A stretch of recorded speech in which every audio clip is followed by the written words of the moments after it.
నుంచి BRS party working president రాష్ట్ర వ్యాప్తంగా కూడా పర్యటనలు చేపట్టడం వల్ల మొట్టమొదటిగా సూర్యాపేట జిల్లా నుంచి కూడా ఆ కార్యక్రమం ప్రారంభించబోతున్నారు. మరి కాసేపట్లోనే కేటీఆర్ కూడా సూర్యాపేటకు చేరుకోనున్నారు. మొత్తం కూడా కేటీఆర్ హైదరాబాద్లో వెళ్ళినప్పటి నుండి సూర్యాపేటకు వచ్చే వరకు కూడా పెద్ద ఎత్తున మార్గ మధ్యంలో కూడా బీఆర్ఎస్ నాయకులు కార్యకర్తలకు పెద్ద ఎత్తున స్వాగతం పలుకుతూ ఉన్న పరిస్థితి కనపడుతుంది. ప్రస్తుతం మరి కాసేపట్లో కూడా సూర్యాపేట కూడా చేరుకోనున్నట్టు పరిస్థితి కనపడుతుంది. మనం మొత్తం కూడా విజువల్లో చూస్తున్నాం. కేటీఆర్ కు స్వాగతం పలకడానికి పెద్ద ఎత్తున సూర్యాపేటకు చేరుకున్నటువంటి బీఆర్ఎస్ కార్యకర్తలు ప్రతినిధులు కూడా ఉన్నటువంటి పరిస్థితి. మరి కాసేపట్లో కూడా ఇక్కడికి చేరుకున్నటువంటి పరిస్థితి. మొత్తం కూడా అసెంబ్లీ సమావేశాలు పూర్తయిన తర్వాత కూడా మొత్తం అన్ని జిల్లాల్లో కూడా పర్యటనలు చేయనున్నటువంటి పరిస్థితి కనపడుతుంది. మొత్తం కూడా దీనికి సంబంధించిన నాగార్జున సాగర్ మాజీ ఎమ్మెల్యే భగత్ గారు ప్రస్తుతం ఉన్నారు. సార్ తెలిసి మనం తెచ్చుకునే ప్రయత్నిద్దాం. సార్ మొత్తం కూడా రాష్ట్ర వ్యాప్తంగా కూడా వర్కింగ్ ప్రెసిడెంట్ గారు కూడా కార్యక్రమాలు నిర్వహిస్తున్నారు. సూర్యాపేటలో మొట్టమొదటిసారి కూడా ఈరోజు ముఖ్య కార్యకర్త సమావేశం ఎట్లా చూడొచ్చు సార్? మొత్తం ఖచ్చితంగా ఏదైతే మా సిల్వర్ జూబ్లీ ఈ మా పార్టీకి సంబంధించినట్టు జరపబోతున్నామో దానికి సంబంధించి మా కేటీఆర్ గారు ప్రతి జిల్లాలో కూడా కార్యకర్తలకు ఉత్తేజాన్ని నింపడం కోసం మళ్ళీ మన పార్టీ ఒకవైపు ప్రభుత్వం చేస్తున్న వైఫల్యాన్ని ఎండగడుతూనే కార్యకర్తలకు ధైర్యాన్ని నింపుతూ పెద్ద ఎత్తున కూడా రేపు మన సిల్వర్ జూబ్లీ కార్యక్రమాలు ఒక సంవత్సరం పాటు కూడా పెద్ద ఎత్తున జరగబోతాయి. కాబట్టి దీనికి సంబంధించి కార్యకర్తల ఒక భరోసా నింపడానికి, ధైర్యం నింపడానికి, కొత్త ఉత్తేజాన్ని నింపడానికి మా ఫ్యూచర్ లీడర్ మన రామన్న రాబోతున్నాడు. దానికి సంబంధించి మొట్టమొదటిగా సూర్యాపేటను ఎంచుకోవడం, ఇక్కడ పెద్ద ఎత్తున దాదాపు వేలాది మందిగా పెద్ద ఎత్తున స్వచ్ఛందంగా తరలి వచ్చినారు కార్యకర్తలందరూ కూడా. ఇప్పుడు మీరందరూ గమనించవచ్చు. దానికి సంబంధించి ఇక్కడ మీటింగ్ జరగబోతుంది. మొత్తం రాష్ట్ర వ్యాప్తంగా కూడా ఇంకెన్ని రోజులు కార్యాచరణ ఉండబోతుంది సార్? ఎట్లా దాని మీద ఇంకా పర్టికులర్గా ఏ డేట్ ఏందని అనుకోలేదు. ఇప్పటి వరకు అయితే ప్రస్తుతం ఇక్కడ, దాని తర్వాత ఇంకో చోట ఈ 2 డేట్లు ఇచ్చినారు ఎప్పటికప్పుడు. ఎందుకంటే ఒకవైపు అసెంబ్లీ నడుస్తున్నది, వాళ్ళు ఒకవైపు అసెంబ్లీ చక్కగా నడిపించలేకపోతున్నారు. కాబట్టి వాళ్ళు ఇచ్చే గ్యాప్లో కూడా దీన్ని డేట్స్ ఇచ్చుకుంటూనే ఎప్పటికప్పుడు ముందే తెలియజేసి ముందే తీసుకెళ్తుంటారు. మనం యాదాద్రి భువనగిరి హైదరాబాద్ వెళ్ళిన కాంచి కూడా స్వాగతం పలుకుతున్న పరిస్థితి ఉంది. మొత్తం కూడా జోష్ వస్తున్న పరిస్థితి కనపడుతుంది. ఇటు యాదాద్రి భువనగిరి జిల్లా చూసాం, మరి కాసేపట్లో నకరకాలు కూడా అయిపోయింది. నల్గొండ సూర్యాపేటకు వచ్చిన పరిస్థితి ఉంది. ఎట్లా జోష్ ఎట్లా ఉండబోతుంది? ఏం దిశానిర్దేశం ఇవ్వబోతున్నారు? దాదాపు ఈ 365 రోజులు ఈ కొత్త ప్రభుత్వం అయిపోయిన తర్వాత కార్యకర్తలు ఈ ప్రభుత్వం మీద విసిగెత్తిపోయి, ముఖ్యంగా కాంగ్రెస్ కార్యకర్తలు కూడా విసిగెత్తిపోయి ఉన్నారు.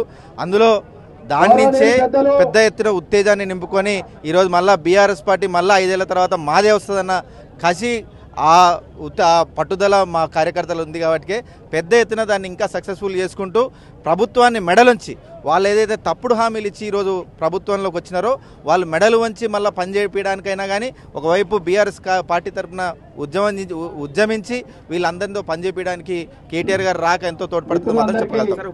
మొత్తం కూడా దీనికి సంబంధించి కూడా రైతులు మాత్రం ఇబ్బంది పడుతున్న పరిస్థితి. పంట పొలాలు ఎండిపోయాయని కూడా రైతులు, జగదీశ్వర్ రెడ్డి గారు కూడా మొన్న పంట పొలాలు పెంచినప్పుడు చాలా రైతులు కూడా ఆవేదన చెందిన పరిస్థితి కనపడుతుంది.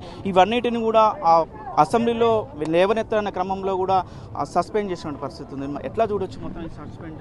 ఏదైతే వాళ్లకు చేతగాక ఈ నీళ్ళని ఏ విధంగా ప్రజలకు అందించాలి, కరెంట్ని ఏ విధంగా అందించాలి, పరిపాలన ఏ విధంగా చేయాలని చేతగాక ఒకవైపు జగదీశ్ అన్న ఈ సమస్యలని లేవనెత్తడాన్ని ముందుగానే పసిగట్టి ఏమనుకున్నా కానీ, అందులో ఏం లేకున్నా కానీ కావాలని మన జగదీశ్ అన్నని సస్పెండ్ చేయడం, ఒకవైపు ముఖ్యమంత్రి ఏమో అడ్డగోలు ఇష్టం వచ్చినట్టు బట్టలిప్పి కొడతా అని మన అసెంబ్లీ సాక్షిగా బూతులు మాట్లాడుతుంటే ఆయన చూసేమో మా స్పీకర్ గారు నవ్వుతారు.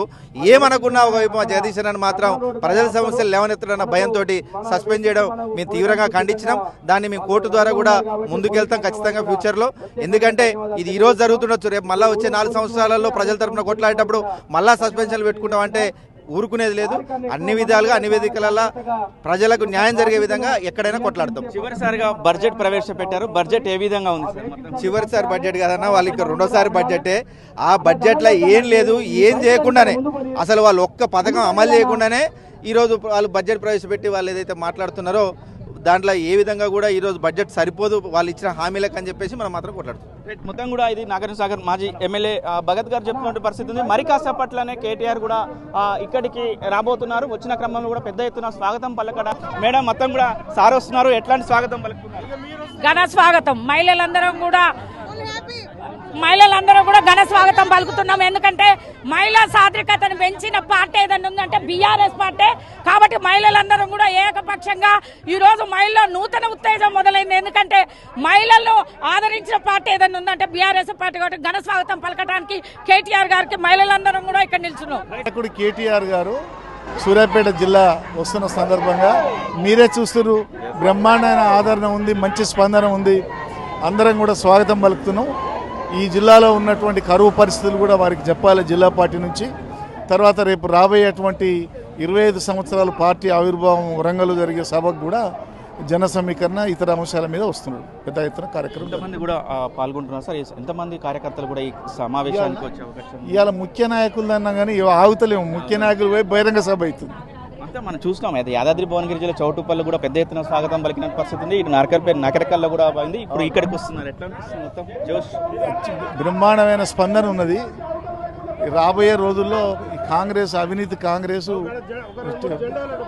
మొత్తం కూడా ఎక్కడ కూడా లేకుండా అయిపోయే పరిస్థితి వచ్చింది. మొత్తం కూడా చూస్తున్న పరిస్థితి. మరి కాసేపట్లోనే బీఆర్ఎస్ వర్కింగ్ ప్రెసిడెంట్ కేటీఆర్ కూడా ఇక్కడికి రాబోతున్న క్రమంలో పెద్ద ఎత్తున స్వాగతం పలకడానికి మహిళలు బొట్టు పెట్టి స్వాగతం పలకడానికి కూడా వీళ్ళందరూ కూడా ఇక్కడ వెయిట్ చేస్తున్న పరిస్థితి కనబడుతుంది. మనం చూస్తున్నాం మొత్తం కూడా జోష్ నింపడానికి సూర్యాపేట ముఖ్య కార్యకర్త సమావేశం ఉందని కూడా చెప్పుకోవచ్చు. మొత్తం కూడా రేపు అసెంబ్లీ సమావేశాలు ముగిసిన తర్వాత కూడా ప్రతి జిల్లాలో కూడా కేటీఆర్ సమావేశాలు, ముఖ్య కార్యకర్త సమావేశాలు ఏర్పాటు చేసి ఏ ఎన్నిక వచ్చినా బీఆర్ఎస్ పార్టీ గెలిపే దిశగా మొత్తం కూడా దిశానిర్దేశం చేయడానికి కూడా ప్రయత్నం చేస్తున్న పరిస్థితి. మొత్తం కూడా 10,000 మంది కూడా ఈరోజు సూర్యాపేటలో జరిగే కార్యక్రమానికి హాజరవుతున్నారని కూడా చెప్తున్న పరిస్థితి. వచ్చే వారికి కూడా ఎక్కడ ఇబ్బంది లేకుండా కూడా ఆ ఎండను దృష్టిలో ఉంచుకోవడం అన్ని ఏర్పాట్లు చేసినట్టు కూడా కార్యకర్తలు చెప్తున్న పరిస్థితి. మొత్తం కూడా ఈ కార్యక్రమానికి మాజీ ఎమ్మెల్యేలు మొత్తం కూడా పాల్గొంటున్న పరిస్థితి కనబడుతుంది. వీడియో జర్నలిస్ట్ కృష్ణతో అచ్యుత్, RTV నల్గొండ. మరిన్ని వీడియోస్ కోసం ఛానల్ ని సబ్స్క్రైబ్ చేయండి. లేటెస్ట్ అప్డేట్స్ కోసం వాట్సాప్ ఛానల్ ని ఫాలో అవ్వండి. ఆ లింక్ డిస్క్రిప్షన్ లో ఉంది.